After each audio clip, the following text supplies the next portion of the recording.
Man, I don't know about you guys, but I'm waiting on a lot of things in life. I have unanswered prayers. I have doors and opportunities. I'm waiting for an upgrade, a promotion. I'm waiting for a spouse. I'm waiting for even vindication from some of these prophetic words that I've given.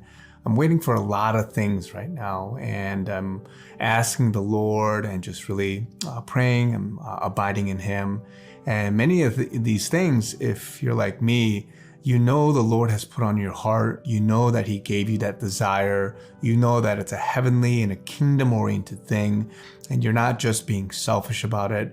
You're sitting there day after day praying for these things, whether it's a marriage, whether it's kids, whether it's some thing, right, to get you to continue on your walk with the Lord, whether it's a calling or a job or all these different things. And as you're spending time with Him, as more and more time passes, those aren't just fleeting things. Those aren't things that the Lord just or that you just thought was good for you, but really you're holding on to something, and you're very sure that the Lord has given that to you as a promise, as something to be hopeful for. And I was reminded today because the Lord, as I was, sometimes, just anxious over something, sometimes I just think, man, what if the Lord wasn't giving me that? What if that wasn't what God had for me? Hi, this is Ted. Today I'm going to be talking to you about Chris Yoon because I watched a video of his yesterday, and I spent basically several hours breaking down his video. And as I broke it down, I put it into a kind of outline of what he's doing, because he scatters all over the place, and he'll bring in from this outline. It's basically a threefold outline, but he will scatter it all over the place. And once I broke it down in an outline, it's all very basic, and it's the same kind of outline he uses on a lot of his stuff, if not most, if not all of it. But it's also something I've seen in Kevin Zadai and others who consider themselves prophetic in any way, shape, or form. And that outline is really basically, I'm going to be saying this, God has earthly things that He is promising you. Those things haven't happened yet. Number 2. They will happen. Number 3. That's it. Okay. So God has promised something. It's not happening. It will happen. All right. Those are the 3 steps that are involved in what He's going to go through. I'm going to break it down a little bit better than that. Of course, first of all, as I'm going through this, I'm thinking, wait, doesn't the Bible do that to us? It promises us something, and then it just postpones it. It promises us the return of Christ, and it's been 2,000 years. And so what's the difference between what these prophets are doing and what's going on in the New Testament? And then I began realizing there is a huge difference in one respect. The one is an eternal something based in eternity. And the other one is based in this life. When you listen to Chris Yoon, everything he said in this message and everything I remember him ever talking about has nothing to do with eternal life, but has everything to do with something in this world. For example, in this particular one, he's going to tell us 7 promises that God gave to him. All right. And he's suggesting, because you are so much like me, that it's projecting himself into his people that he's talking to. And many of these things, if you're like me, the Lord has put on your heart. You know that He gave you that desire. You know that it's a heavenly and a kingdom-oriented thing. Because there is this kind of connection, and there's nothing wrong with seeing similarities between me and other people. I do it. And I'm going to tell you how I do it here in a second. In fact, let's go for it right now. I'm getting a little sidetracked here. I project myself into Chris Yoon. Why? How? First of all, I've gone through about a 3-month period where I believed I was a prophet. Somebody came to me and prophesied over me and said I was going to be a great prophet. And during that time period, God talked to me so much. I really believed everything I heard from my heart was coming straight from heaven. Now, the only difference between Chris and me is I never told people. I believed at that time I was being prepared to be a great prophet. Got out of it. I should say God pushed me out of it, helping me to see that what I was looking for was not biblical. It was not from God. It was not God's will for me to be a great prophet. And that was earth-shattering and very difficult for me to face. So he gives 7 different promises that God has given to him. One in the area of politics. He doesn't say much about this, but this is something he believes God has given to him, the promise that President Trump will make it back into the White House very soon. And I mean way before Biden's term is up. So politics is the one promise he has been given. Opportunities. He doesn't talk much about what those opportunities are. In fact, he just mentions the word opportunities. Upgrades. Once again, very unspecific. I don't know what he's talking about for upgrades, but he does mention promotion. Now, is he talking about a job? I don't know. Does he have a job? These are the things I don't know, but I'm guessing, therefore, based on that he has some kind of job. I would think in IT, but I'm not sure, just from what I know of his personality. Spouse, a spouse. God has promised him a spouse, but it's not happening. Number 6, vindication. He needs vindication really bad. Why? Because he's been telling the world, his 177,000 followers, that President Trump is going to be back in really soon. And it's just not happening. Oh, poor Chris. And the number 7 is kind of general. God is so much. Now, at this point, he's going to break off and talk a little bit more about you and not just me. And many of these things, if you're like me. But he introduces it like, if you are like me, then you. So in other words, he's basing what he's going through and suggesting that what he's going through is what they're likewise going through. Because after all, they are following him. They are listening to him. They are holding on to the same promises themselves.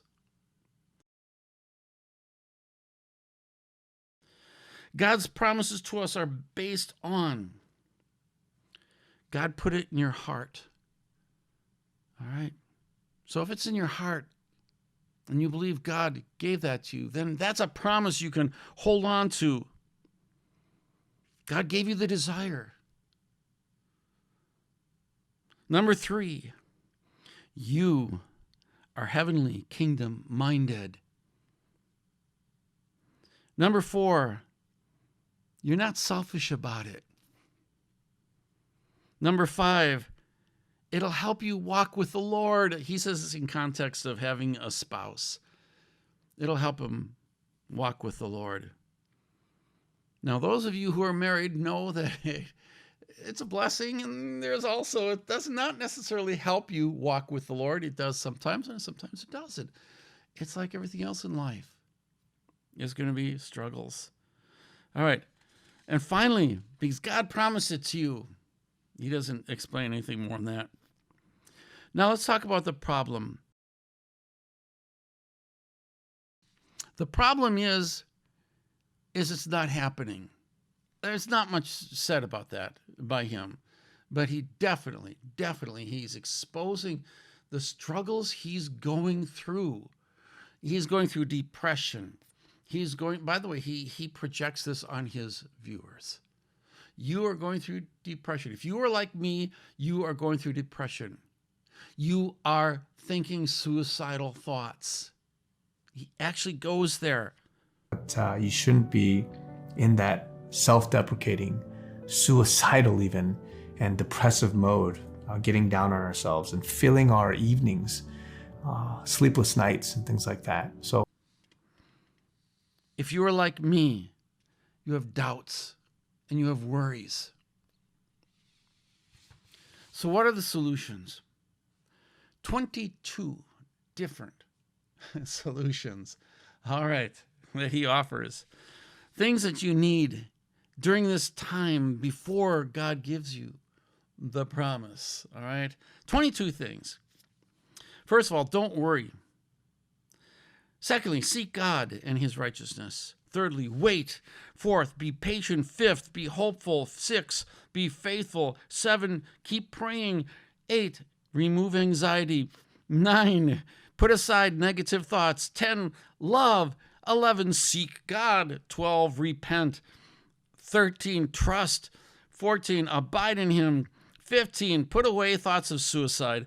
16, don't be depressed. 17, don't be self-deprecating.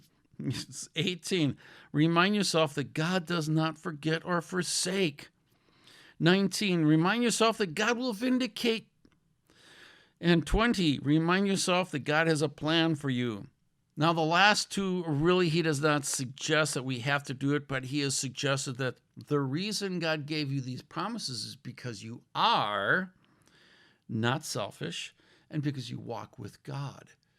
Well, that's two other really qualifications that you need to get the promise in the first place. So I add those two. Part of the solution, you can't be selfish. You gotta walk with God. All right. Do those things and everything is going to be happening perfectly, just like God has given you, at least that you believe that God has told you.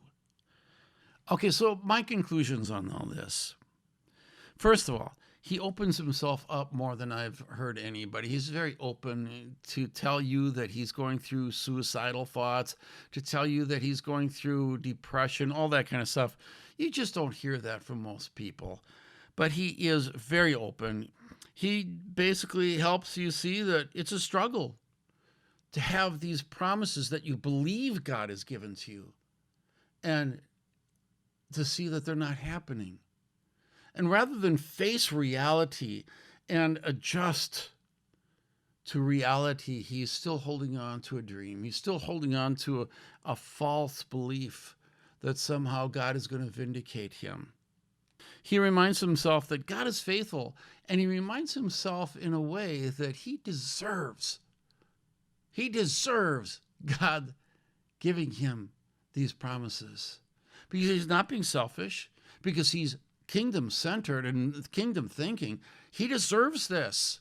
He doesn't use the word deserve, though, but it's coming through. Number 3, he puts a lot of expectations and demands upon himself. 22 items I brought up. 22. That's a lot. It's a lot of pressure. You know, the one thing I have really, listening to several of his messages, I have really determined that he does put a lot of pressure upon himself in the faith.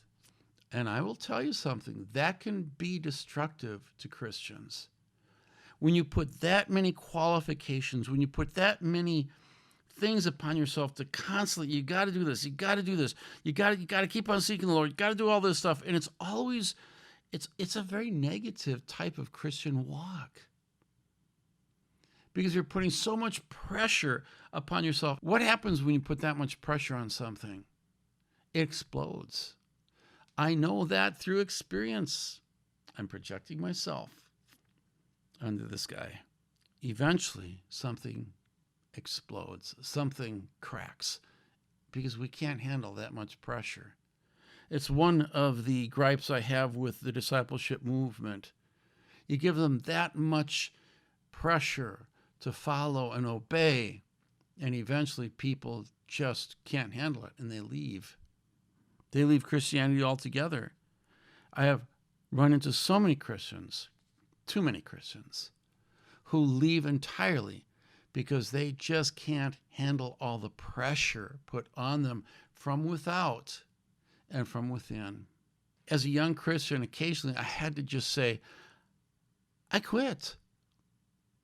Now, really, I continued in the faith, But it's like I let go of everything and I stopped putting all that pressure on me. And I said, I just quit trying to be a Christian.